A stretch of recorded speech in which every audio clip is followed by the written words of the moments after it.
My name is Abraham Kim. I'm the executive director at the Council of Korean Americans, and I'm so honored tonight that CKA can co-host this evening program with our dear friends and my friend Kimber Lim, who is the president of the Korean American Leaders in Hollywood.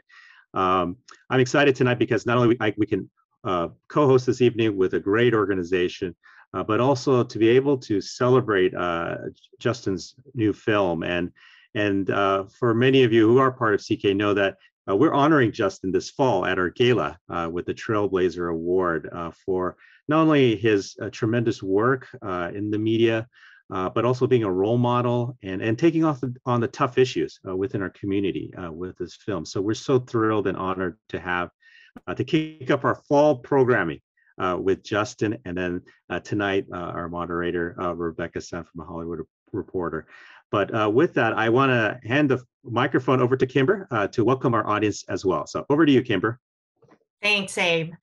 And many thanks to CKA too for your 10 years of leadership in our community. It's an amazing thing to be here tonight. Korean American Leaders in Hollywood is an organization, and we're just getting started. We're a new 501c3 that established last year, really to organize, the Korean American leaders in this business, because we understand the power and influence that content can have, and we really want to be a part of that change to create more representation of Korean Americans and Korean Americans content. So one way to do that is to support aspiring filmmakers that are telling our stories, which have largely gone unrecognized. And thanks to artists like Justin and films like Blue Bayou, we have this opportunity now to spotlight them and spread the word. And, because the film business really is a business, and we need to show up and show our support and our strength in numbers where it counts. So I would really like to thank all of you for joining and welcoming you to this very special Q&A with Justin and our moderator, Rebecca Sun. Rebecca is a senior editor of diversity and inclusion at The Hollywood Reporter, and her work as a journalist in publications like Vanity Fair, Esquire, China, Red Bulletin, and New York shows her passion for her work and really gives us Asian Americans a place and a voice in media and entertainment. And I really can't thank her enough for doing that. Thank you so much for your kind words, and welcome everybody tonight. Thank you again. I know that you're probably still internally processing the film and the story that you just saw. So hopefully this conversation will help you to pick through some of those thoughts. I think, like our host said, if you have questions, you can please feel free to type them in the Q&A box, and we're going to try to get through as many as we can. So Justin, I wanted to start by, pointing out that Blue Bayou and Antonio as a character, there are so many aspects to him that make him an Asian American character, that make this an Asian American story we don't usually get to see. He's from the Deep South, and this is not like being a Korean from Dallas or like a Chinese person from Northern Virginia. This is like legit Louisiana South. He's a transracial adoptee, which means that Antonio has grown up mostly as the only Asian face, I'm assuming, in his environment. And he's undocumented, which is a status that has traditionally been racialized in this country as mostly affecting Latinos, which is not true, as you know. In introducing Antonio to us, what did you want people to understand about what being Korean American, what being Asian American means? Well, mostly we exist everywhere in this country. And, I think we're just starting to hit, see the tip of the iceberg of our experiences in film and television. And how we're being represented in those mediums. Specifically for Blue Bayou, I had a few goals in mind in terms of that representation. And I set the film in New Orleans for a few particular reasons. One of them being I wanted to normalize an Asian American that is from that region and everything that comes with that, including an accent, a very specific accent. So, you know, if you remember in the beginning of the film, I have the shot of Antonio and the daughter going for a job interview, and I purposely don't cut away, and you're left to kind of deal and face something that you're not used to, which is, you know, an Asian man with a new Louisiana accent, with a white stepchild, with tattoos all over his body. I don't want that to be the main focus of the film. So like I purposely do that so it normalizes very quickly. And then by, I don't know, 10 minutes in the film, you're not even thinking about that. And I think that is sort of the best way sometimes, you know, for us to become sort of accepted and normalized is exposure. Just plain exposure and showing that something is very normal and real, and people start to accept it very quickly. You know, I think that's exactly what it starts with. And that's what I was aiming to do with Antonio, putting him in Louisiana. Yeah, I remember that opening scene. I mean, you have him answering that question about his name right off the bat. I mean, his name is Antonio LeBlanc, and the guy is basically like, what's a guy that looks like you doing with that name? And sort of addressing that. You mentioned when last time we talked for my podcast, which dropped today, if you want to check out that episode, it's all about undocumented narratives. You talked about that accent. You just mentioned it now, and that you initially got some feedback where some people were like, are you sure you want to do this? This is not a good idea. Don't try to speak into an accent.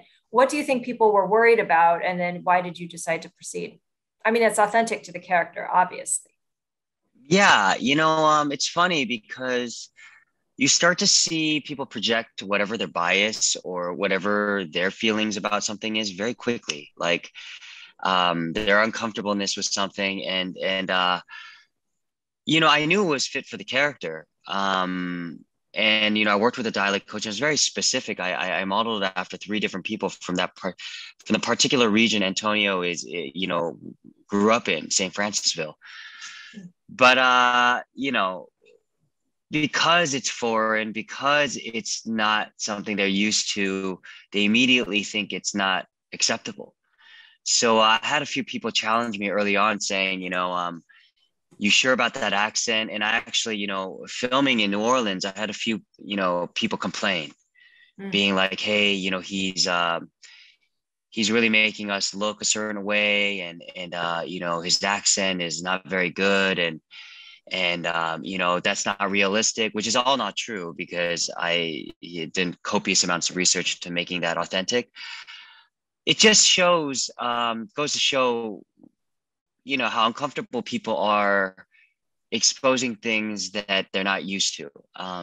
It's just what it is. But you know, it's so funny because you get through the shoot and then you see, you know, especially people on set, they stop. It wasn't a big deal anymore, because I'm not great at accents. So it took me a long time to you know, digest it. So I had to keep it on all the time. But by the end of the set, no one was even thinking about it. And then when you see the film, you have everybody just then come up to you saying, oh, that was a perfect choice. Oh, that was great. You know, and it is just what it is, you know, and it comes from fear. Yeah, it just comes from fear, I think.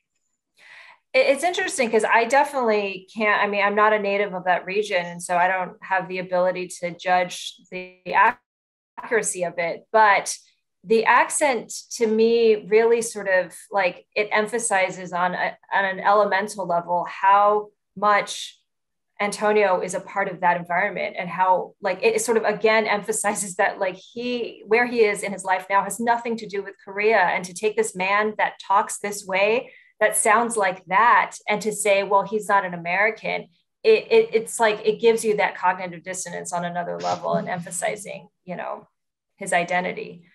Absolutely.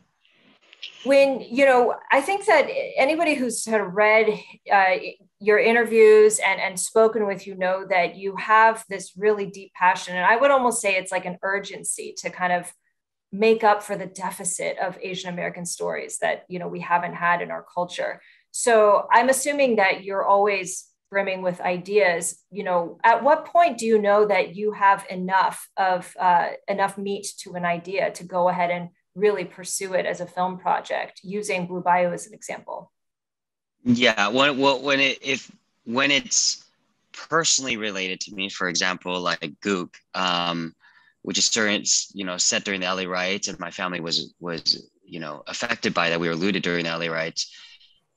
I can go as quickly as I feel fit. Mm-hmm. When I'm telling a story like Blue Bayou, it's not my story. I want to be like very clear about this. Is I'm not an adoptee. I could never begin to understand what that experience is like. So it's not something I quickly rushed into. It was a lot of consideration, and then actually, I was a little bit terrified as well, because I'm representing real people and real experiences, and I of course I want to do them justice and represent them accurately. So this journey to make this film was about 4 or 5 years, and I didn't just flippantly just start writing the story. I spoke to a lot of people, and on this film I had 5 different adoptee consultants that I spoke to regularly, and they were at every draft of the film. And one particular woman that was really my always the 24/7 go-to to as a sounding board. A lot of that input ended up in the film. For example, as you guys saw, what they told me was a big moment for an adoptee is when they have their own child, because finally, they have someone who's blood related to them. And it can be quite an emotional moment. That's in the film. Another sort of misconception is that their parents, that gave up the children didn't want them. Most of the time it's circumstantial, and we don't know, that to be true. So, I included at the pier him saying, she kept me as long as she could, inferring that he understood that his mother loved him and probably didn't have a choice, but I tried to do as much,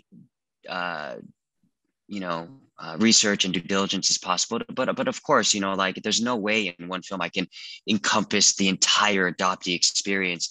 This is just a slice of it, and for this particular a man's life. Yeah. Another, I think, inclusion that is a very admirable choice is that it's not just that Antonio's experience isn't the only Asian American experience that we have in Blue Bayou. And you go into and you allow us to see a little bit, at least, of the Vietnamese American community that exists there. Yes. Can you talk a little bit about that choice?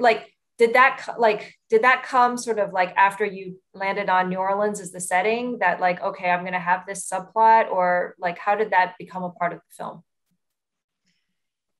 Yeah, it was actually part of the reason to set in New Orleans. I've spent quite a bit of time there, and not like the Bourbon Street or Magazine Street, New Orleans, but like the other side of the river, the West Bank or the East Side, So, most of the people who live there, live on the other side. And for people who know, there's a huge Vietnamese enclave, community in New Orleans and the South, but like a lot in New Orleans that, were relocated after the Vietnam War as refugees. And something that's bothered me about Asian American cinema has been that it's always relegated to one. You're only allowed to tell one Asian American story per film. So it's either a Korean story, a Japanese story, a Vietnamese story, a Chinese story. We never get to see 2 Asian American ethnicities in one film. Why not? Why can we not see ourselves interact with one another in a film? That seems just like a no-brainer to me. And also like how we can relate with one another and find similarities in our cultures, but also, differences and learn from one another in a film, and I felt like it was one of my agendas with this film was to include two Asian American adjacent ethnicities, and have it serve like an interesting purpose, Yeah, absolutely. And I'm going to start reading some reader or some audience questions now because they're coming in so many. I want to make sure that I have time to say them. Yes. These are really good questions. Okay. The first one is, this isn't the first time that you've had to sort of be a multi-hyphenate on the set. You also starred in Gook.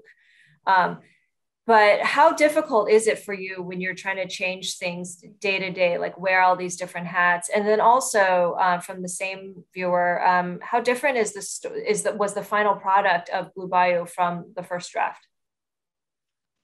Oh, from the first draft, it's markedly different. I mean, like I did so many rewrites of this film over years. But yeah, in terms of the wearing the different hats,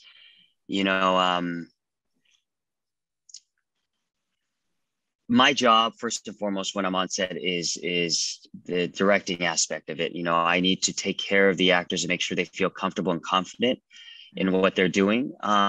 So my performance comes kind of last. It becomes a kind of an afterthought. And that's okay, because that's what I signed up for. It just means that I need to do much more preparation before we start shooting in every way possible, from the directing to the producing aspect to the acting. So for example, like the accent, I started working on 4 months before instead of maybe 1 month before, because by the time I shoot, I don't want to be thinking about it. It's just second nature. And the day to day, you just have to be fluid and also know that things, you have to be open. But that's art. That's good art is you have to allow the project to be what it is. The more you try to force it and fit it into like your idea, that's all it is. It's just an idea. It's not a living, breathing thing. You have to be open to that and allow for actors to give their input, for the cinematographer to give their input, and be able to kind of like flow and be able to adjust. What was the second part of that question? There was a second part, right? It was, the second part of it was, well, no, I think you already said it was like markedly different. Okay. Yeah. I'm going to ask, this is a quick one, but I just like it because I wouldn't have thought of this question. Can you discuss the choices for color grading in this film? Blue Bayou resembles Miss Purple with the green and the purple tones, but your first film, Gook, obviously was in black and white. Yes. Color is a very important tool. My films, I really need them to be felt, it's not intellect. They're not very, they can be intellectual if you want them to be, but my main goal in filmmaking is to have you leave that theater having felt something and empathizing for these characters. Color is very important to me, and Miss Purple, the contrasting color is green. So a lot of that film is about money and what you need to do for money and the lack of money for healthcare and all sorts of things. So, there's a representation of that. And green is sort of a sickly color. For Blue Bayou, blue is a very melancholic color. It's very lonely, speaking with some adoptees, there's something that I dated a girl when I was 19 that was an adoptee. And one thing she told me that I never forgot was she had this big fear of abandonment. And that all that sort of, the things I've collected along the way makes its way into the film. And I just felt like the Blue Bayou, the blue aspect of it, you just feel this melancholic feel, loneliness, while he's sitting there or experiencing that. And then, red is, the color of like ambition or speed. And there's a breakdown. We did a breakdown that I put on my Instagram of all the colors in the film and what they represent in this film. But it's all quite intentional. And then, the other sort of hoity-toity stuff is how you use other elements in the film, such as rain or water. Rain in the film, it rains 3 times, and it's usually in times of huge distress for Antonio when he gets arrested, when he when he, steals the motorcycles, and at the end when he goes back to the bayou, and those were supposed to be metaphoric for his mother's tears, because he ends up at the bayou, and he ends up connecting with his mother. His mother's crying for him. It's pretty like artsy hoity-toity stuff that it really does not matter unless if it makes you feel something. It just becomes like masturbatory but yeah, color is very important to me. And my new film that I shot about an Indonesian father and son, it's the colors are red, orange, and green. It's the colors of like forest and also fire. And but I utilize those tools to help me tell stories. That's great. And you've worked with a lot of the same, just as a side note, you've worked with a lot of the same folks that you've worked on since Gook. And I mean, they're just a talented crew, just a really, really talented group of people. Yeah, and I treat my films, sets like families. Is very much like, everybody's worked together before, and there's, just a positive energy. And we really I try to keep it that way, because I think it reflects in the work. You can really, you can feel it. Yeah. I'm going to lump together a couple of casting questions here. One is, I think somebody says that you've said that you intentionally didn't want to use American actors. And so I guess I'm just curious about why that was. And how did Alicia Vikander come to be involved in the project? So it's a mix. I did not use American actors. The people that I did use, I used a lot of local actors and non-actors from the region. So the guy who plays Merc, the ICE agent, I found him at a GNC supplement store. He was a manager there. And I just thought he was so charming and would be great. Now, upon talking to him, I found out that he worked at Angola prison for 6-7 years. So he was totally fit to play this type of role. Ace B, who plays Kiehl in the movie, the half Asian, half Black guy, he's an interesting guy. He grew up in the wards of New Orleans, and he's half Black and he's half Asian, but he doesn't know what kind of Asian he is, because his father was Asian. He never met his father. And all the extra characters and the smaller one-liner, they're all local from New Orleans. So they're real. That's what gives it that authenticity.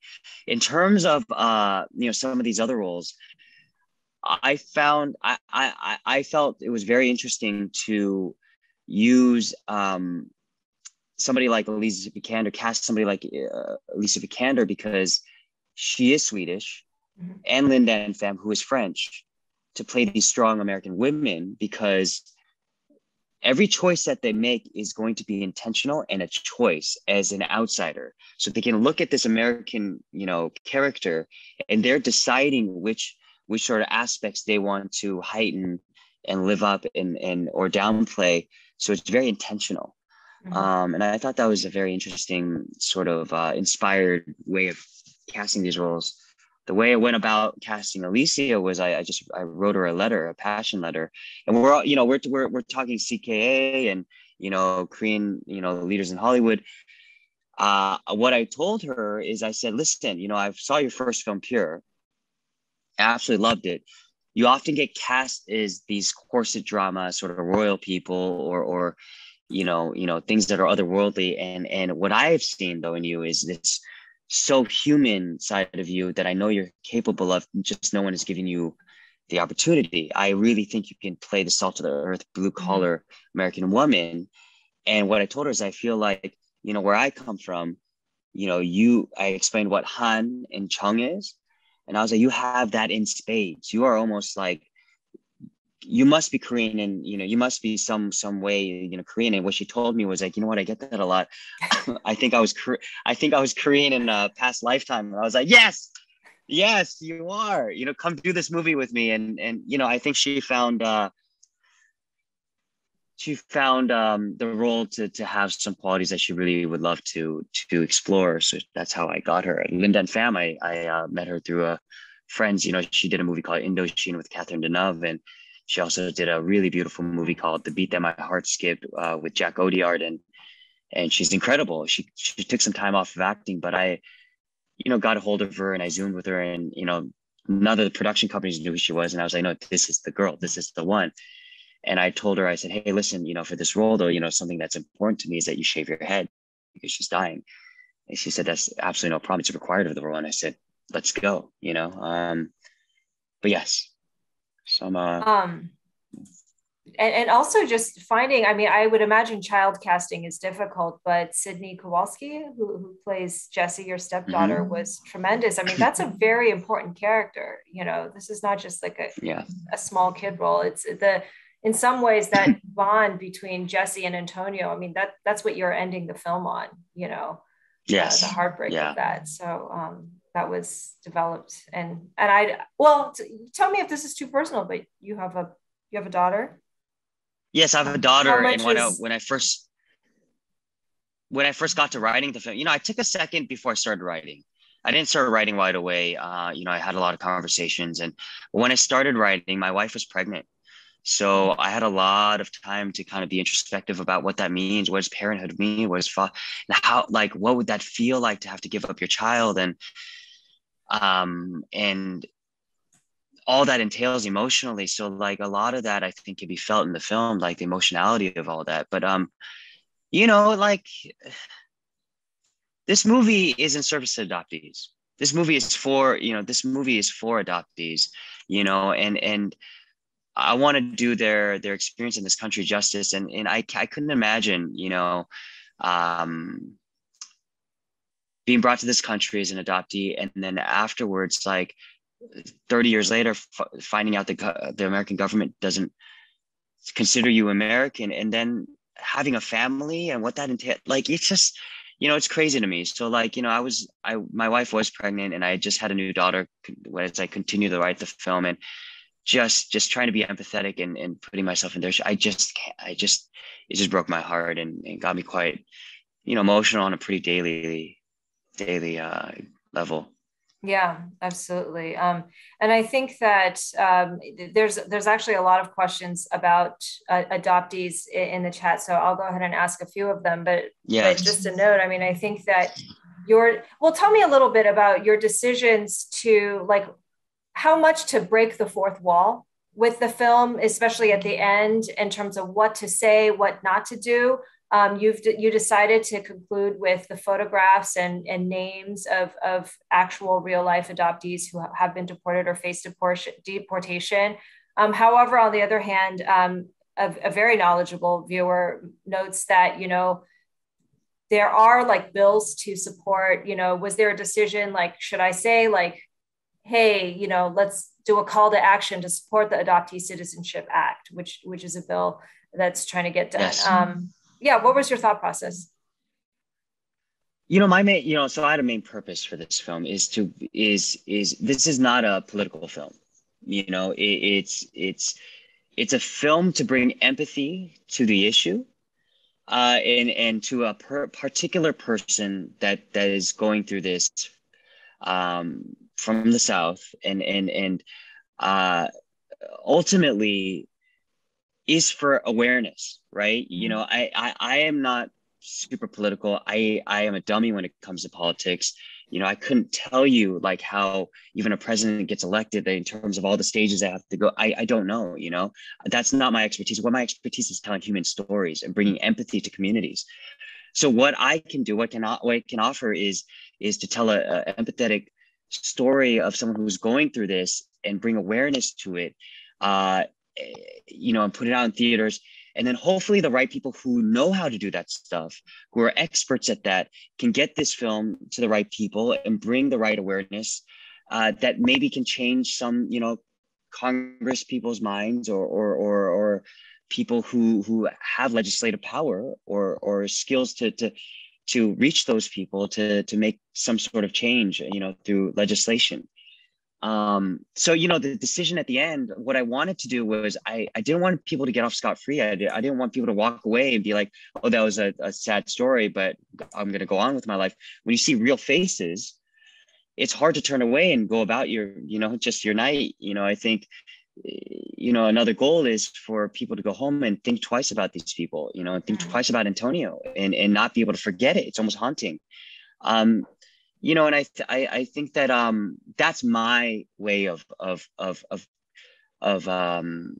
helping this issue. It's maybe not everybody's way, but it's the way I know how to do, you know, and hopefully the right people rally around this film. And it's also the reason I played the role, is because I know, like, it's hard to get an actor to after the film is done to speak upon the issues of the film. I can take that responsibility and live with the film, years after. Maybe I can speak to the emotional level, like the storytelling level of what the film does, and the experts and the right people that can rally around it can maybe take it with them. It's one of the big reasons I partnered with Focus to release this film. I had choices, and the reason Focus is because they also did a movie called Boy Erased, and they were able to, that's with gay conversion camps and stuff, and they were able to take that issue and take it to the floor and figure out a way for it to help. And even 2 years later, Peter Kajowski, who's the president of Focus, told me yesterday at the premiere that they just had another sort of I think breakthrough or something that happened 2 years after the film has already come out. So that those are the reasonings and the reasons I've made those choices. Mm-hmm. That makes sense. And I'll just note, as a resource for people who kind of want to understand more about that correlation between media and storytelling and policy and action, Define American, which is the great advocacy nonprofit that was founded by Jose Antonio Vargas, who himself is undocumented. They've done a study about how storytelling about immigration actually has, like, they do spur viewers to action, to take action, not just changing their attitudes, but spurring them to action, which was very heartening to hear. These are great questions. Okay, we're gonna go a little. Are you good to go on a little bit longer? Yeah. I'm here for this. Are you game to? Okay, yeah. Okay. So am I. We're here. You talked about the relationship with Jesse, but somebody was curious about Antonio's relationship with the various parent figures in his life, right? From his Korean mother to the foster parents, various, and how complicated it was. How do you feel like Antonio's history with his various parental figures informs how he parents Jesse? And also, did your tattoos in the film represent any of this? I don't know if any were added to your existing ones, or if there was anything symbolic there. It absolutely changes the way he parents with Jesse. People goes two ways, right? They repeat the cycle or they break the cycle. And I think Antonio is of the mindset of trying to break the cycle. And that's what, there's a lot of ironic things here, because he doesn't want, to do what his mother did. He doesn't want to do that to Jesse. So he's trying everything he can to be a good father, almost to a fault. We're almost being more like a friend than an actual authority figure. Which is evident in the film, but he doesn't want to repeat that cycle. Yet he's faced with this decision at the end of the film: is what is actually responsible for him to do. And that's what Kathy's asking him in the beginning. He's like, you have to be a parent, not a friend. So at the end, he comes with this decision, and he's faced with this decision that maybe Parker's dad had made, separating the families on two boats.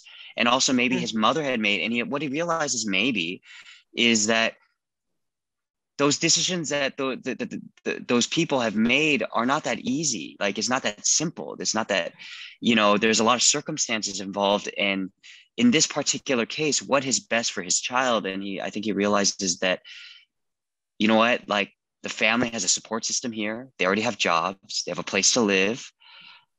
If I take them with me, I don't know where I'm going to live. I don't have a job yet. I don't have any support there. I can be selfish and take them. What am I going to do? And he decides that ultimately what's best for the child is to keep her here and separate. And he's repeating what maybe his mother had done, which is, it sucks, but that's what's necessary. I think as a parent in that situation that's a decision at least Antonio makes. That's kind of blowing my mind right now. I did not think of that connection. And it almost, it's heartbreaking, but perhaps in a way it further helps Antonio to understand the decision of his mother, and not feel like he was rejected by her, and to understand that these decisions come out of a deep sense of love, a selfless love. Wow. Okay. Thank you for sharing that. What did you find most challenging in creating this film, and what did you find most rewarding? And maybe that surprised you. What was most challenging in terms of creating this film, and something that was rewarding or surprising? What was most challenging was making sure that I felt that I was representing an iota of the adoptee experience in an authentic manner. Because I'm not an adoptee, so I'm trying to tell someone else's story. So that's I just wanted to do that justice. And then something I was rewarding about the film was is being able to speak about this issue, and hopefully I can help. I'm really would love for this film to do some good and spark some change. And it's seeming to work. It's seeming like that it's getting some traction, and it's getting some attention. And I'm hoping that it'll just build its momentum, and also here's the other thing, people have been talking about awards and whatnot. All that means nothing to me. What that does is it brings more awareness to the film and the topic at hand. So anytime I get the platform to speak in front of people, I'll talk about what this film is really meant to do. That's what I'm here to do, man. Like, I as a filmmaker, I acted for 20 years, and stepping behind the camera, the whole purpose of that, it needs to be bigger than myself. Otherwise, why do I just go eat a breakfast burrito in my trailer and just be chill about being an actor, right? My main focus is to bring empathy to our community. Mm-hmm. The second focus I have is to show how we can coexist in this country. Mm-hmm. And the empathy to our community part, I want to tell all of our stories, not just Korean American, but also Indonesian. My most current film is Indonesian, or the Vietnamese. Like, we have to tell each other stories, because that is actually constructive, because and in a respectful manner, because that creates more understanding for all of us. And as a unit, we become much more stronger, in my opinion. And that also includes all of our experience, which also includes the adoptee experience.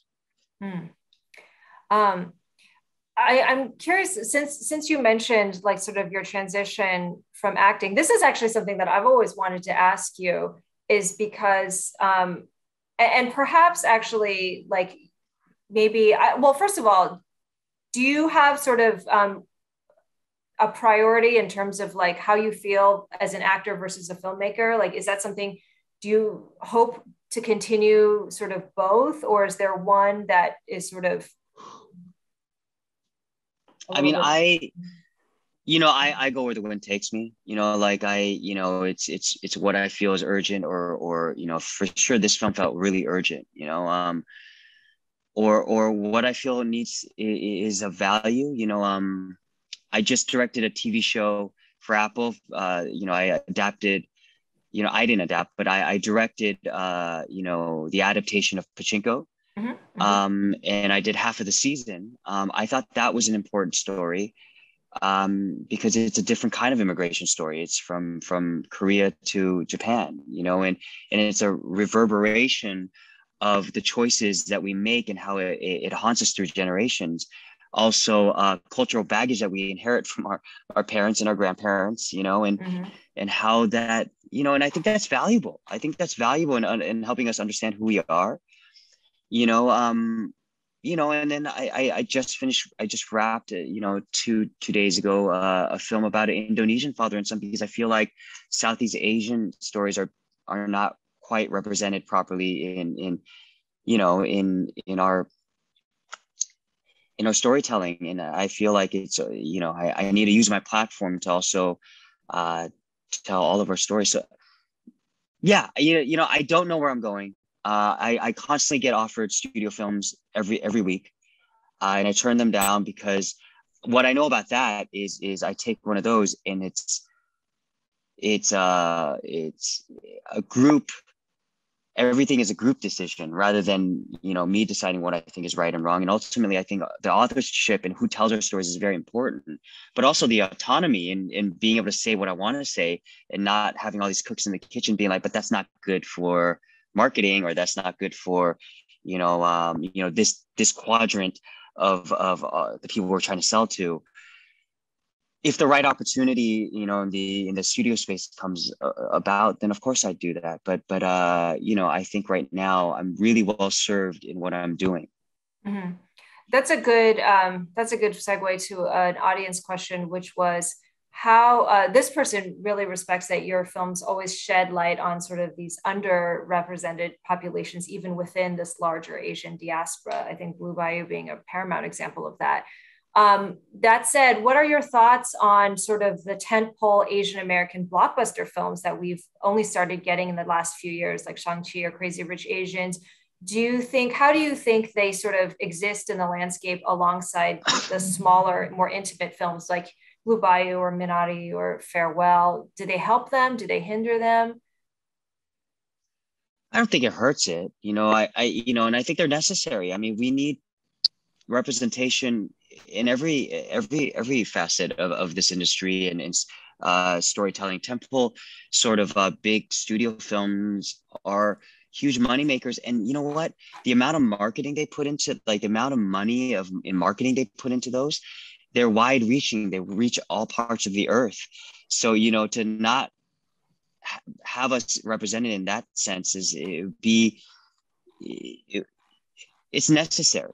And the Crazy Rich Asian of it all, I mean, that's not the reality I grew up with, and I'm sure most of us, but to have a romantic comedy for us with two Asian leads is beautiful, but also that's why, it's important that I exist and I tell blue collar stories. I tell stories about people who are just trying to get on with it, and just trying to make ends meet. And because that's a lot of us. I'm sure, we're talking, we're talking about Korean Americans. A lot of our parents came to this country as working class people, as immigrants, and ran dry cleaners and liquor stores. And, not all of us were engineers starting off. And so we need to tell those stories as well. And, there's a lot of people who are still blue collar. So that's why, stuff that I do is important. That's why Lee Isaac Chung with Minari is important.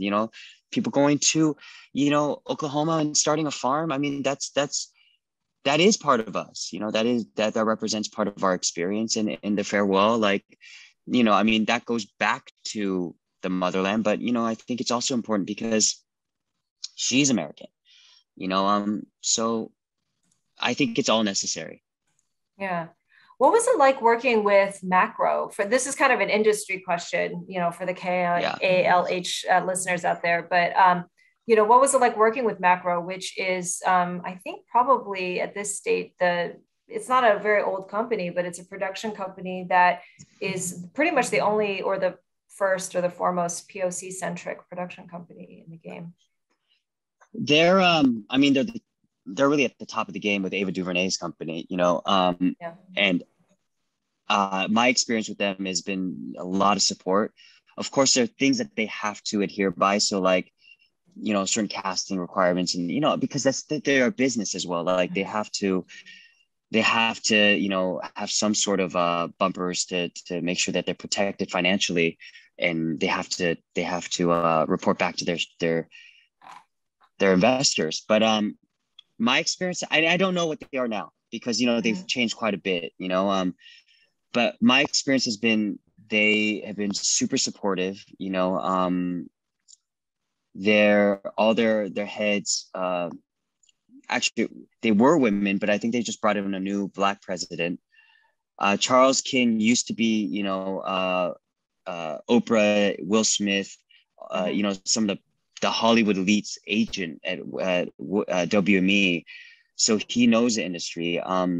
One of the few Black agents in Hollywood at that level at that time. Yes, maybe absolutely. So he is an absolute G. So all I can say is he supported me, and when I was making this film, he did not ever tell me one note about how I need to make this film. There's some casting things we had to talk about, but look, they let me star in it. I'm not gonna bring money to the box office. You know, like, let's be honest here. Like, I'm not the lead of Shang-Chi. You know, like I didn't have like a record-breaking, you know, Labor Day weekend box office. You know, so obviously he's been open and supportive of me as an artist. So, like, you know, I do really support what they do, and of course, Ava DuVernay is a true GOAT. You know, she's really about it, and she's a pioneer in what she does as well, and she's a marketing. But they're both marketing machines as well. Yes, Yeah. they have the business head. They have the business head, which honestly is sort of necessary for people within these underrepresented communities to have like the business and the marketing people alongside the artistry, because you know, we have to get ahead this way.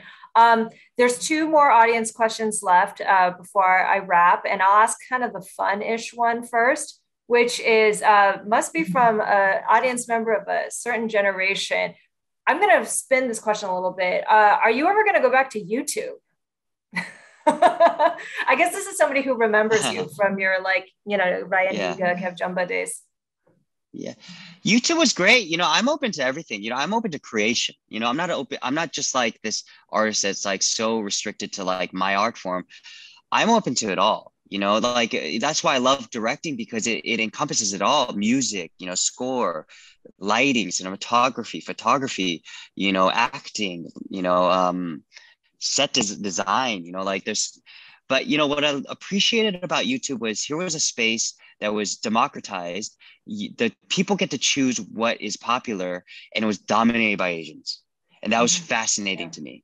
So I became friends with, you know, the top YouTubers who were Asian, because I wanted to learn. I just wanted to see what it was all about. And just the fact that they felt like that they had the autonomy. They didn't have masters to make whatever they wanted and make the art that they saw fit, was extremely just liberating to watch. You know, so me doing it was just to see what that was like. But then what I realized is it's very hard work. You know, it's really all encompassing and it consumes your life. But you know, I dabbled in it just to test, just to see what it was like, and I tried all sorts of different things.